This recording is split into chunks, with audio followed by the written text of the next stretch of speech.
All right, welcome back, guys. This is Bleav in Rams, episode 143. I'm your host, Jake Ellenbogen. Joining me is my co-host, Cameron Lynch, for your former Rams linebacker. Cam, we are back. Happy to be able to do this with you. Obviously, we have the Monday night games, so coming to you a little bit later on in the week. Figured we'd give you guys some time before pumping out, a preview, way too early to the point where you've already forgotten the game. By the way, is going to be Monday. So before we get into it, be sure to like, subscribe, comment, review, rate, all that jazz. And we'll dive into this ad read, then we'll get into our burning question. Basketball is back, and BetOnline remains your number one source for all sports betting needs this season. You'll always find the latest odds, team matchup info, player news, and game trends at BetOnline. And as your continued source for all sports wagering information, BetOnline features live betting, free contests, and giveaways all season long. Always the fastest and easiest way to bet all your favorite sports events, whether that's NFL, NBA, NHL, MMA, tennis, boxing, or even golf. Head on over to betonline.ag to join and receive your 50% welcome bonus with your first deposit. Make sure to use promo code Bleav to receive your rewards. BetOnline, where the game starts. So, Cam, burning question for you, my friend. The Rams, in case you've been living under a rock, which I know you haven't, but anybody listening, the Rams with Sean McVay have not been able to take down Matt LaFleur at any point since he started, coaching the Packers. How can the Rams finally be Matt LaFleur's Packers?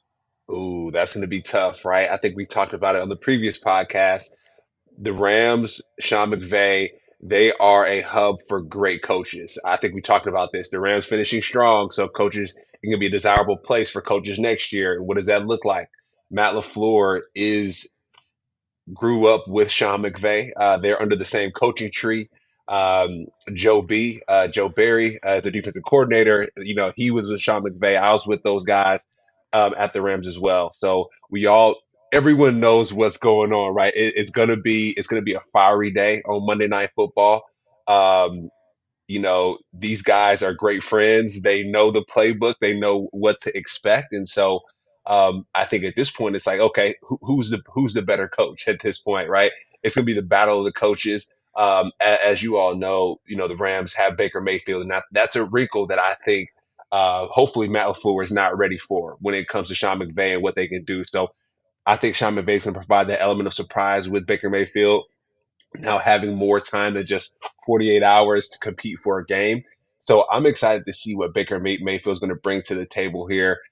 He was super exciting last week, so he's in a matchup against Aaron Rodgers and that Packers team, their defense with Jair Alexander. So some good football to come here. Absolutely. I mean, I think, right now the Packers are in a situation where, they come in here at 5-8. They're hoping to, sneak into the playoffs, if you will. And, the Rams right now are kind of living on a prayer. They're still very much alive. Despite the fact it's 0.1%, maybe less than that. But we are coming to you after the Seahawks failed to take care of business in Seattle against the 49ers, which means the Rams, their only elimination, scenario here is if they lose. If they take care of business, we're going into week 16 next week, and the Rams are still alive in the playoff race. So as crazy as it sounds, it's more likely for the Packers, so they need to win this football game. They're at home. This is prime time.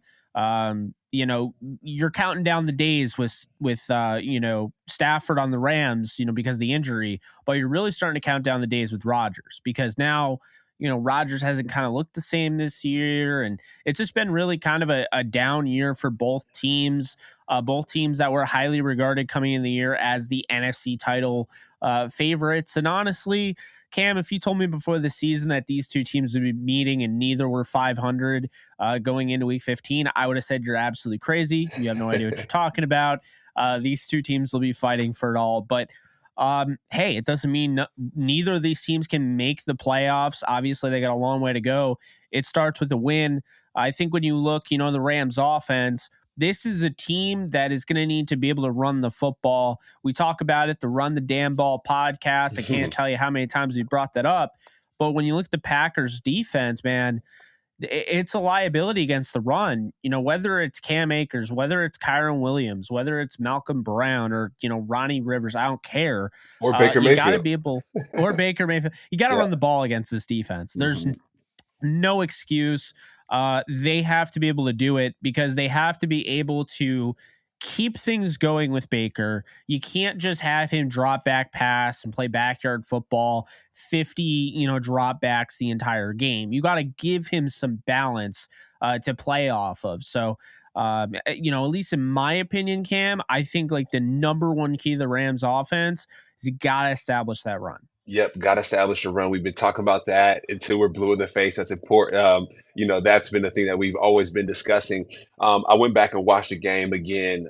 Baker Mayfield's, fabulous performance, and what I did see, what Sean McVay did a great job of, is getting him in play action scenarios. Right, we talked about that with Wolford. He's better in play action, better when he's moving, and I realized that Baker Mayfield, he can sit back in the pocket and make big plays, but he's also really dangerous with his feet. Justin Fields torched the Packers 2 weeks ago when it came to just using his feet. I mean, the man was unstoppable. So I'm not sure if we're going to see the same thing as we saw with Justin Fields with Baker Mayfield, but Baker Mayfield will be able to get on the edges of some of those defenses, especially if they're playing man coverage, especially if they're blitzing them. Baker Mayfield was fabulous against the blitz a couple nights ago against the Raiders, and so making sure that Baker's on the move to find those targets that he literally just met a few weeks ago is going to be exciting to see. And with with the defense for the Packers, they're going to rush. Joe Barry loves to blitz. I played for him. He runs very simple defenses for guys to understand, but they love to blitz, and Baker's been great against it.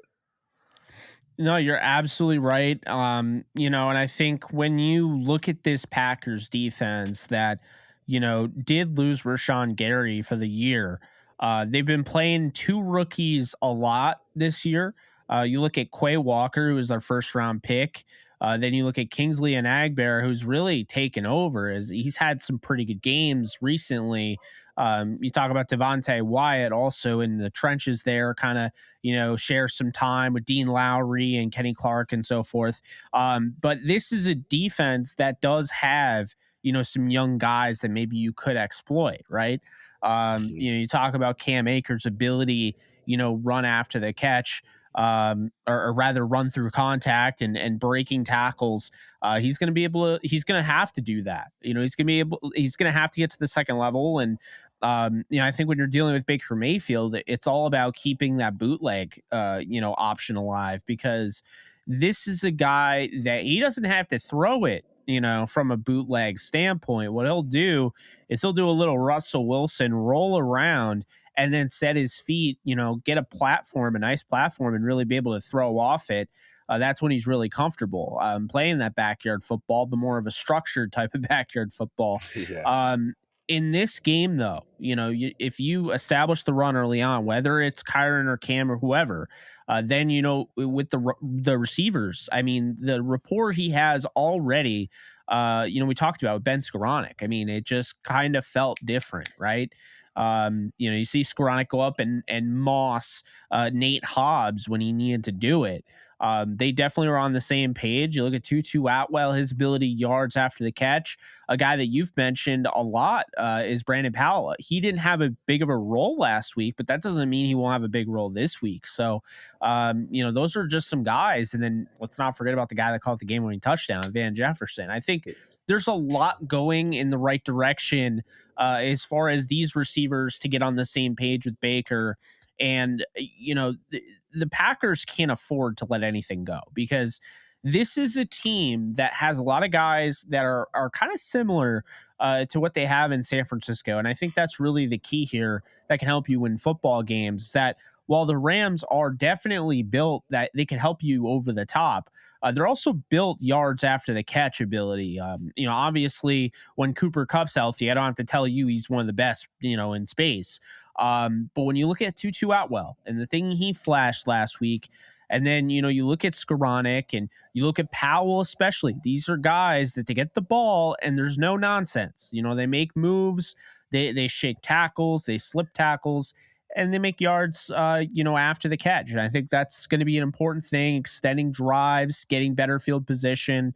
But it all starts with the run game and then setting up the play action and keeping Baker upright. I think definitely we can talk about this all we want, but the offensive line has to block him. I mean, that's Yeah. another thing, So Keeping the we'll quarterback see. healthy. Yeah, keeping the Yeah. quarterback healthy is important, right? There's two quarterbacks that have went down, Matthew Stafford and Wolford. So it's of utmost important to keep Baker healthy between these last few games, right? Make sure he's healthy, make sure that he is comfortable in the pocket, and that this is a place that he wants to come back to next year, right? If it makes sense, like, oh, my guy's gonna protect me, I'm looking good, looking clean in the pocket. And going back to Brandon Powell, it was Brandon Powell versus Seahawks, and I think we talked about a lot of those end arounds where he was finding his way in the line of the script, in the line of scrimmage, looking like a Debo Samuel, right? And so I would love to see more of that. The Rams, a lot of the times now, they're starting to figure it out. Max Crosby figured it out. Whenever they have a receiver in motion, they know they're getting the balls, whether that be Tutu or whether that be Brandon Powell. But getting back to some of that offensive scheming and seeing Brandon Powell find his way in the line of scrimmage, and then Tutu Atwell, I think you mentioned that he could be a primary receiver. Tutu Atwell, Bleav in Tutu. I know this is the Bleav in Rams podcast, so we're also believing in Tutu as well.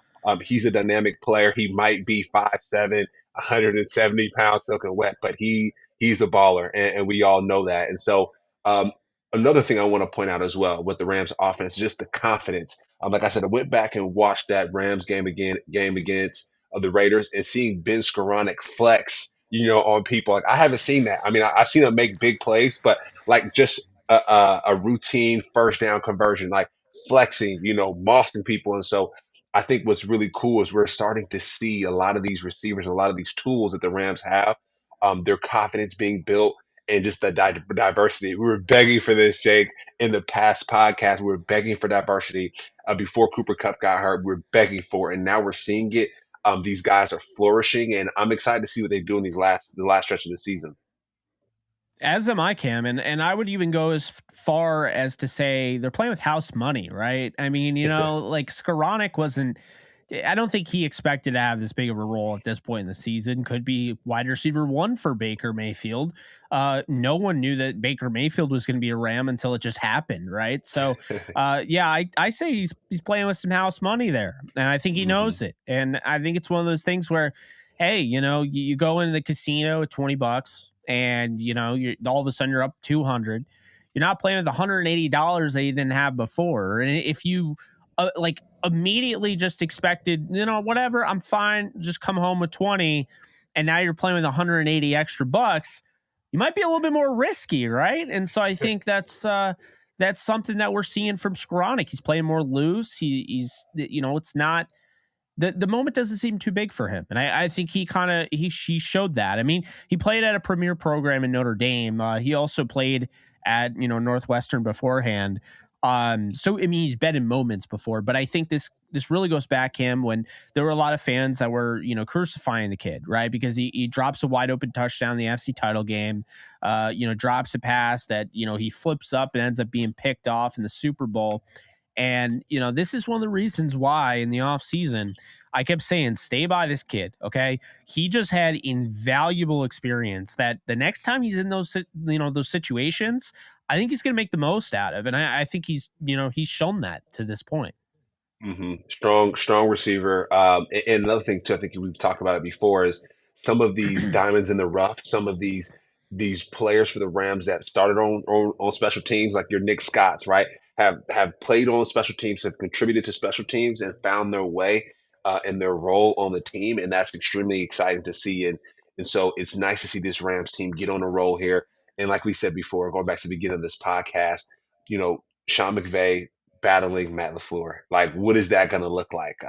Literally, remember practicing against Matt LaFleur in practice. Of course, him being the offensive coordinator when I first got to the Rams, intercepting like a flat route. We were in cover three. I was a curl flat player. Ended up playing deep to short like I was supposed to, intercepting the ball. Matt LaFleur comes to me like, Cam. He's like, play shorter on that. We're trying to make this thing work so we can win games on the weekends. And so, me coming into a system that's a little bit different. I'm just sticking to the playbook and the actual rules of a cover three defense. And so, Matt LaFleur is a fiery coach. He loves to win, and so does Joe Barry. So it'll be cool to see these teams, go back at it again. And with the Rams, with some time to recover, to prepare to get on the same page, it's going to be exciting to see what they do in this football game. And as you know, we got to talk about the defense here, Jake. Bobby Wags. I'm looking forward to seeing what he does in this game. They're playing the Packers. And so, big players show up in big games. Like I know the Green Bay Packers team isn't doing how they would want to do, but they're playing against Aaron Rodgers. So he's a premier quarterback, primetime quarterback. So Jalen Ramsey, Bobby Wagner, my guy, Greg Gaines. I feel like those guys are going to show up big time this week. Yeah, I mean, I think they have to. We look at the recipe for success against the Raiders, and it was Bobby Wagner coming through with a big game. It was Greg Gaines, having a huge game and forcing the interception at the goal line, right? Ernest Jones having a good game, Michael Hoyt having his moments. Hoyt, I think these guys definitely have to be able to play their best game in order for them to win. I mean, I don't think that's out of the realm of possibility, but I think when you look at this defense, and obviously it's different than what we would have expected. Donald's probably not going to play. So you're looking at guys like Jonah Williams getting increased reps. You're looking at Marquise Copeland. You're looking at Bobby Brown the fourth. They just added Laurel Murchison, who they basically claimed off of waivers. Tennessee let go, so he's somebody that they like, and he might get some opportunities. Greg Gaines will be the Aaron Donald of the defense until Donald comes back, if he does come back. And then you look at Michael Hoyt, who they really kind of put all their eggs in that proverbial basket, Cam, because Terrell Lewis is no longer a Ram. They actually got rid of him, thus making that draft kind of look a little bit worse lately. Just Burgess gone, Lewis gone. I mean, it does seem like they hit on some, but they missed on a lot in that draft, or maybe they weren't as patient as they should have been. But when you look at that, guys like Michael Hoyt are getting an opportunity. Taylor Rapp and Nick Scott have a golden opportunity to just continue to push their stock because they're both free agents after the season. So they're playing for something. That's what makes Bobby Wagner, I think, so impressive, because this team is 4-9, and you can say what you will about them still being in the playoffs, but it's not likely for them to make the playoffs. And the fact that Bobby Wagner's putting his body on the line, knowing that, and just really taking ownership of this defense, acting like a true leader, it's what you ask for when you sign a guy like that. This is exactly what you want out of it. And I think when you're going up against this type of offense that, look, they haven't been great this year, the Packers by any stretch, but they've had games where they've shown you, okay, Aaron Rodgers is still quarterback of this team, and they're really freaking good when he's on. They have a really good duo at running back in A.J. Dillon and Aaron Jones, who I think is one of the best running backs in all football. And then their receivers, Sammy Watkins is a guy that was on the Rams, and I mean, I don't have to tell you because you're a football player.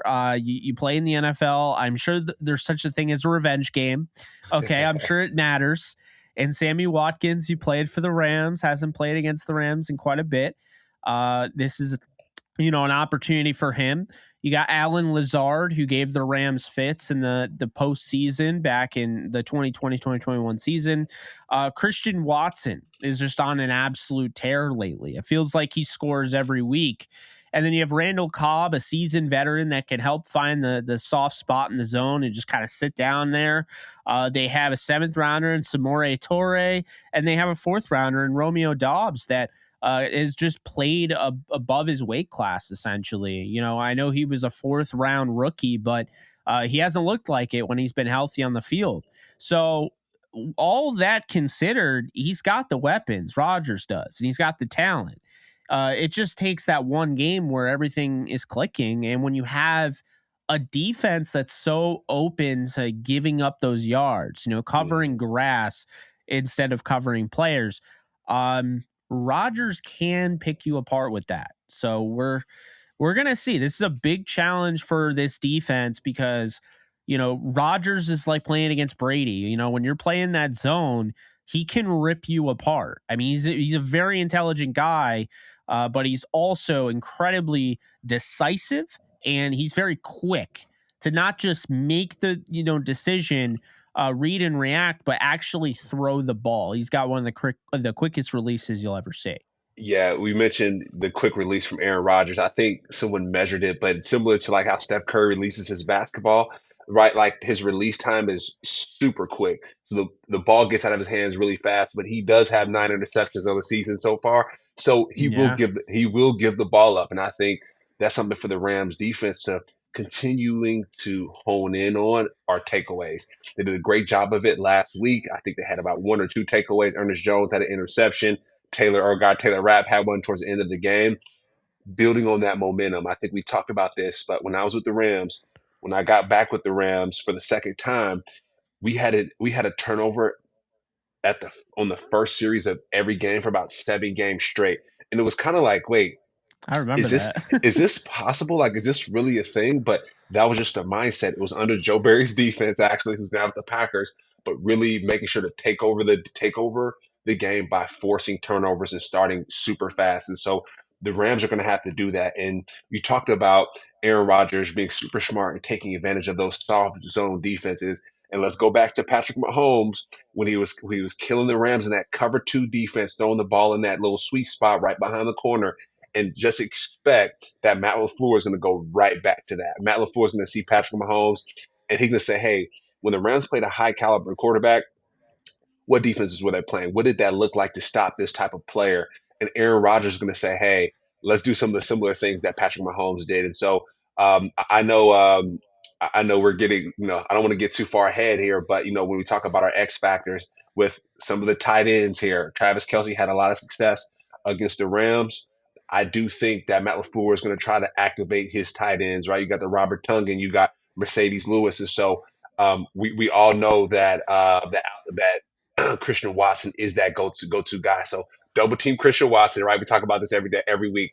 Double team your Christian Watson, make sure that he doesn't catch the football and then stop the run. The Rams have been doing a great job of that, but I do Bleav that the tight ends will be extremely active this game, similar to how Kansas City used their tight ends. And that the Rams defense are going to have to hold up in the pass because they did a great job versus the run against Josh Jacobs. They shut him down. He didn't have many rushing yards there. Devontae Adams didn't have too many passing yards with the Raiders. Jalen Ramsey, he did get got about 2 times or so, but he's going against a Hall of Famer. But making sure to slow down some of those big play threats, but also keying in on the tight end this week specifically. Yeah, I think they've done a really nice job with the tight end this year, all things considered. I mean, you're not always going to get your best shot at, Travis Kelce or George Kittle, but I No. mean, for the most part, I think they've done a nice job. Kind of going into this X Factor spot, I'm gonna just start right away Heck with the yeah. Packers offense. Aaron Jones, I already mentioned that I really like this guy. I think he's one of the best, running backs in football. Um, Aaron Jones is one of those guys where the Rams do such a nice job against the run that I could see him having a game where he doesn't run for a lot, but he does the same things that we saw out of Christian McCaffrey in the passing game. And the Rams kind of gave it up a little bit to McCaffrey and then a lot to McCaffrey over the course of the game. They kind of gave it up a little bit to Kamara, but Kamara didn't like absolutely gash them. But he is that type of, running back. Those pass catching running backs can really give the Rams fits. I think Aaron Jones is no different. They've gone up against him before. It's not like they've never seen him before.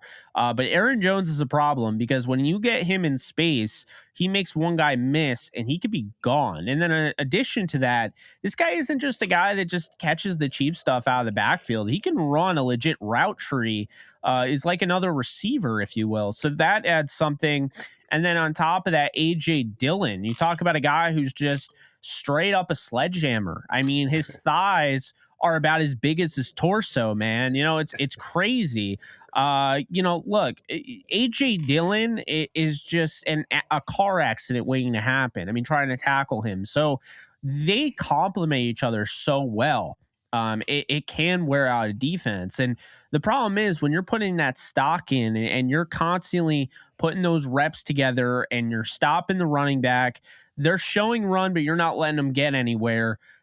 You're tiring out that running back, sure, but then if they put in another running back, now your defense is getting tired. Now that running back's fresh. So that could be an issue there if the Packers know how to really mix their pitches, if you will, in this one. And so that is why I'm going to say my Packers offensive X factor is indeed Aaron Jones, because I think he could absolutely take over the game if the defense gives him an inch, because he can take a mile. My defensive player for the Packers for the X factor, it's a little unfair, but in my opinion, Jair Alexander does it all. He's one of the best corners in football. Make tackles left and right. He's a great tackling corner. Loved him coming out of Louisville.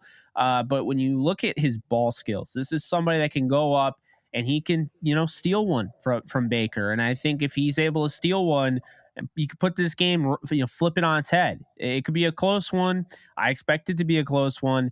And so you can't have any sort of turnovers or anything like that in a close game.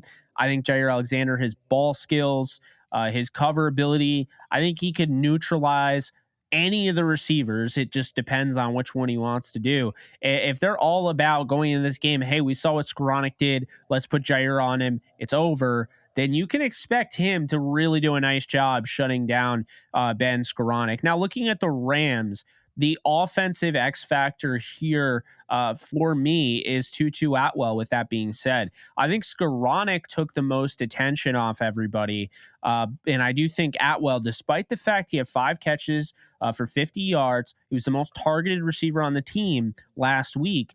I don't think he's getting, the talk. I think they can go another week where they could kind of, pull one over on a team. I don't know how long this is going to last before teams make adjustments. But Cam, Van Jefferson catches the game-winning touchdown. He's in the news, right? Then you look at Skoranek, the Moss catch, right? The rapport. Baker Mayfield after the game saying that's a guy I'm going to really rely on. Tutu Atwell didn't even get mentioned by Sean McVay in the post games. Like, Van Jefferson and Ben Skoranek making plays, did not say Tutu Atwell. So I think he's being underrated by everybody, and I think that's a good thing for the Rams. I don't think teams are going to go out yet and just try to shut him down. And so I think this is a big game for him. He is the X factor, can make plays after the catch. And he's going to need to do it in this one. And I think defensively, Cam, and I'll finish it like this.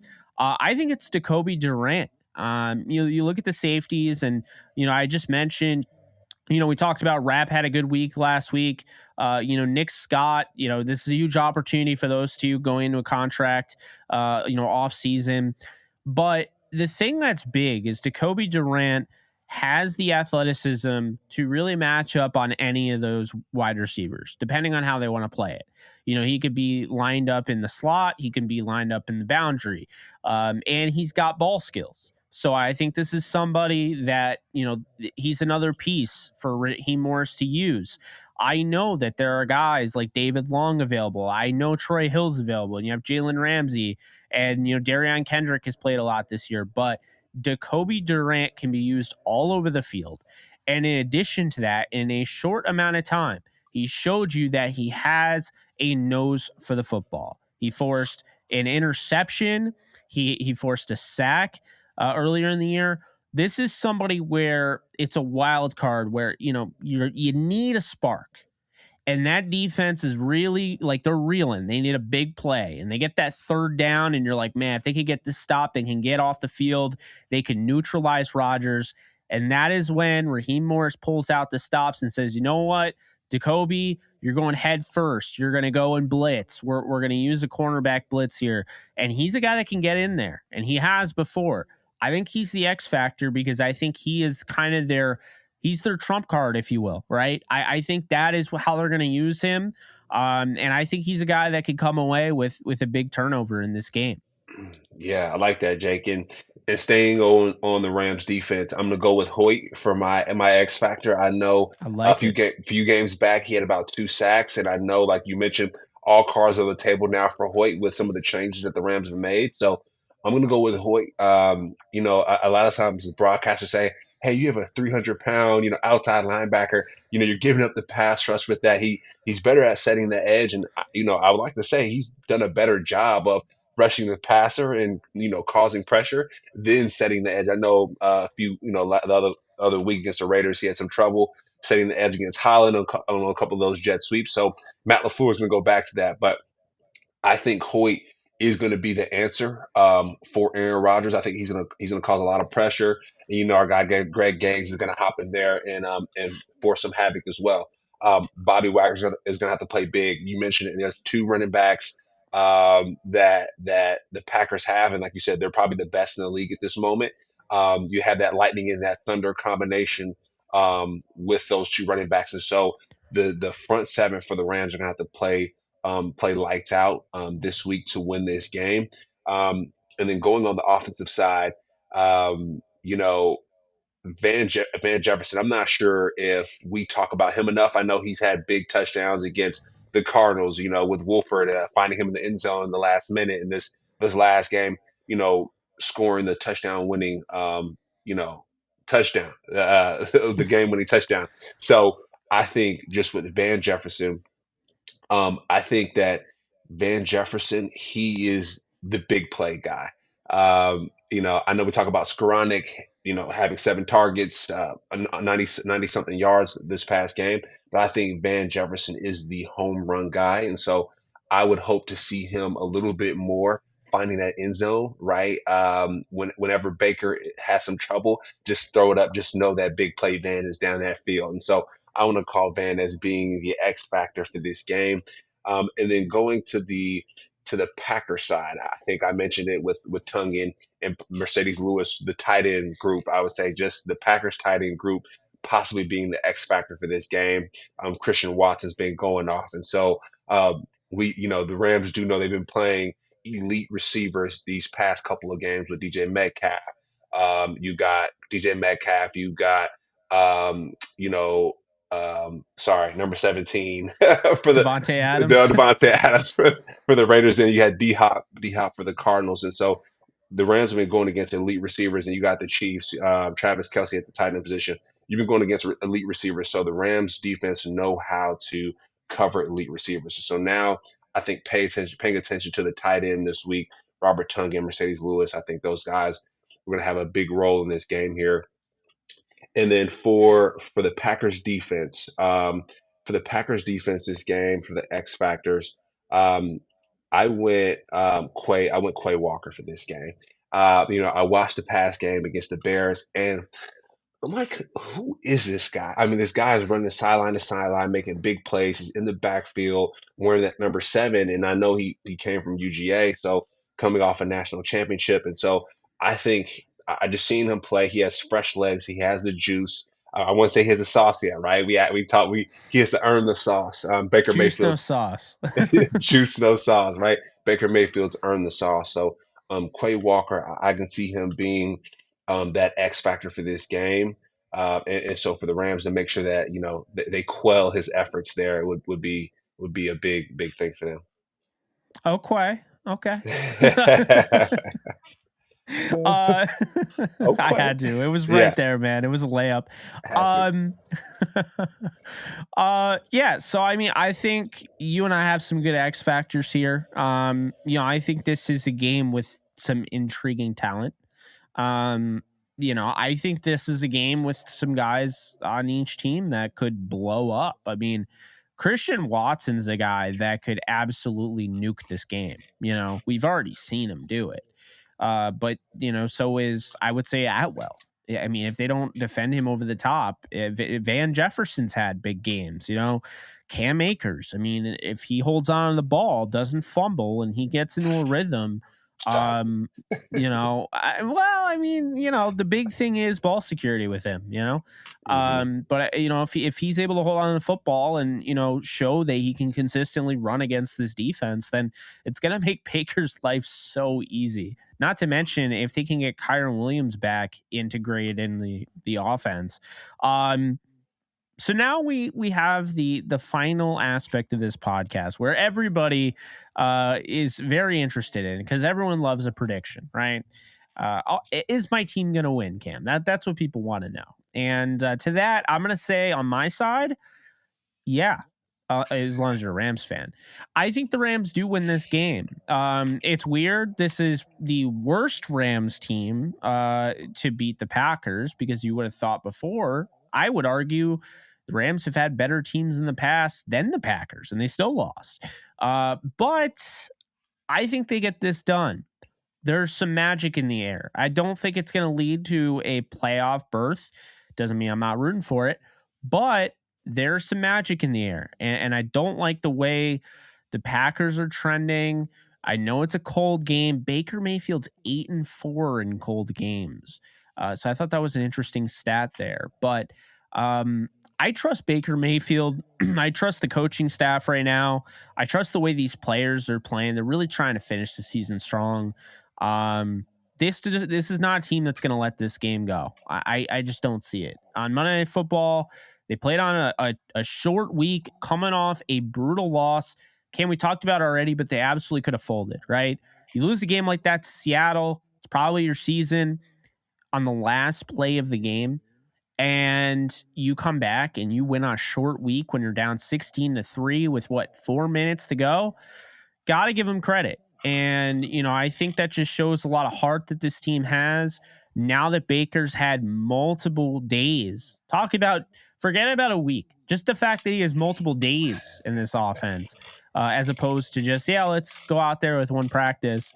I think that's a huge advantage here. I'm going to take the Rams here in a 23-20 win. I don't think it's going to be super high scoring.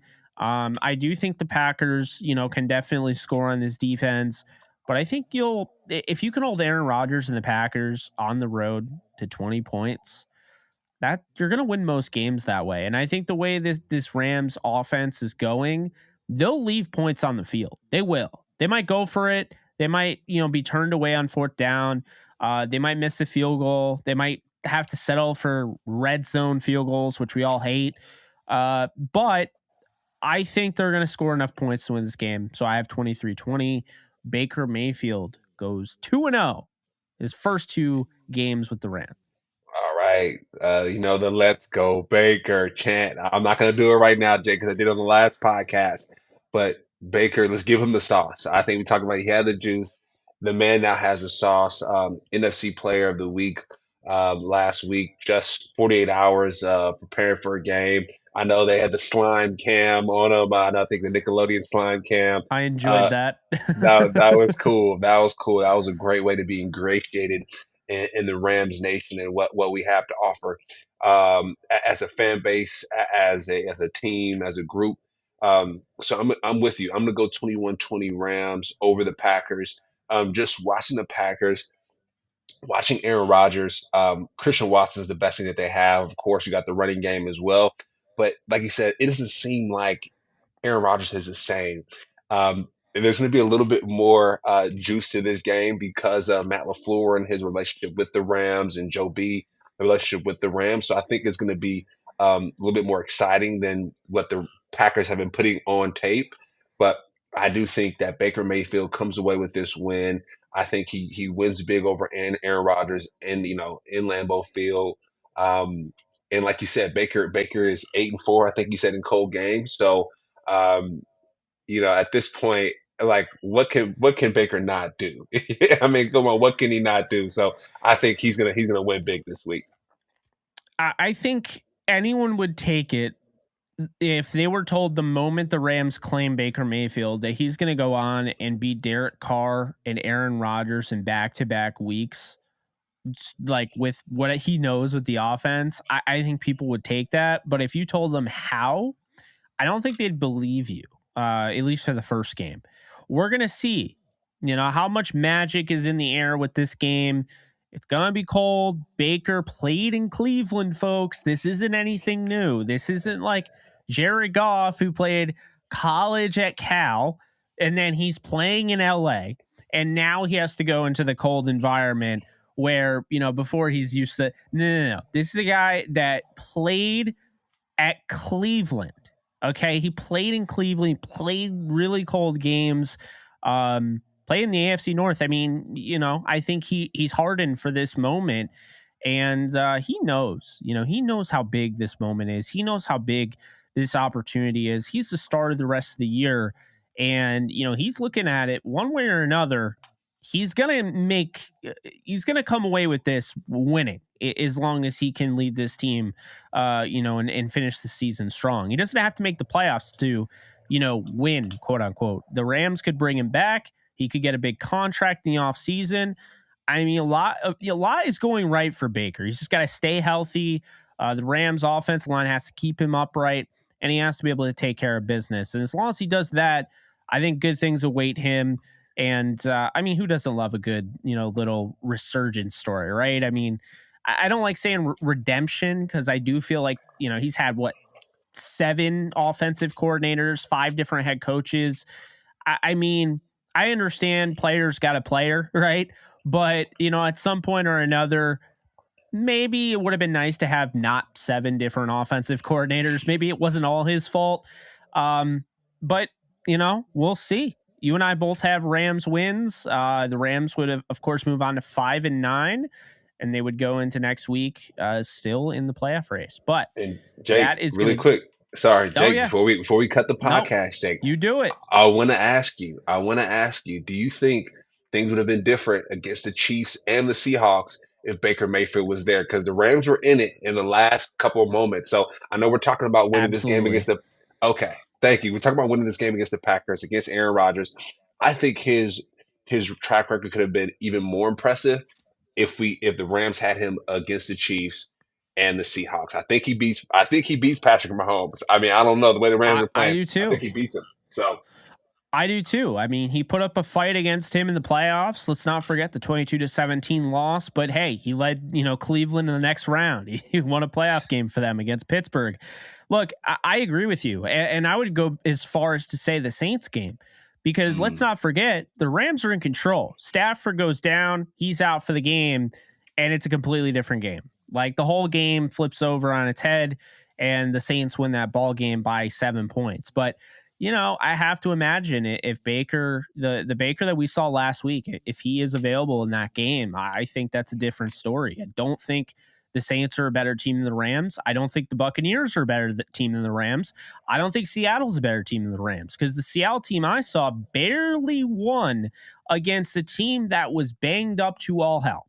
So if you take anything away from this team, just know that they are playing their absolute best that they possibly can with what has gone on, all the the pre-existing circumstances between starting 15 offensive linemen in total this season, having 11 12 different combinations on the offensive line, having injury after injury, whether that be 3 out of the top 4 corners that are injured to start off the season, or your quarterback goes down, or you have issues with the running backs or wide receivers or so forth. Bottom line is this team just continues to truck along, continues to fight, and I think anybody will be fine with the results moving forward. They don't have to win another game as long as they continue to fight. They're still going to have support from the fan base. You're not a crumbled organization, and you're not an organization that is starting to implode, and it's the beginning of the end until you start quitting. And this team has not quit. They've let's continued to go. play tough. They show a lot of heart, and that's a good sign for not only right now. And keep in mind, this is entertainment as well. It's not just a sport; it's also entertainment. So you want them to entertain you, right? But it's not just right now, Cam. It's also next year, because now you could build off this. So you and I both have them winning. We both Bleav in Baker Mayfield. We Bleav in Tutu Atwell. We Bleav in a lot of players on this team. And despite the fact their best player, Aaron Donald, and 2 of their other 4 core pieces, Cooper Kupp and Matthew Stafford, are out, and this team continues to fight and be in every single game, which I don't know if anybody else can attest to. It leaves a lot of room for hope, and it leaves a lot of room for to feel good about this team and to get excited about something, even if it's so minor as a team that might not make the playoffs. Hopeism at its finest. Yes, that's absolutely true. Appreciate you guys so much. Be sure to like, subscribe, comment, rate, review, all that jazz. Thank you to Bet Online for presenting this podcast to you. And as always, I'm Jake Ellenbogen. He is Cameron Lynch, and this has been Bleav in Rams. You can check us out on all podcast platforms, and you can go and check out our merch over on the Bleav.com website. That's going to do it for me. You guys take care. Later, folks.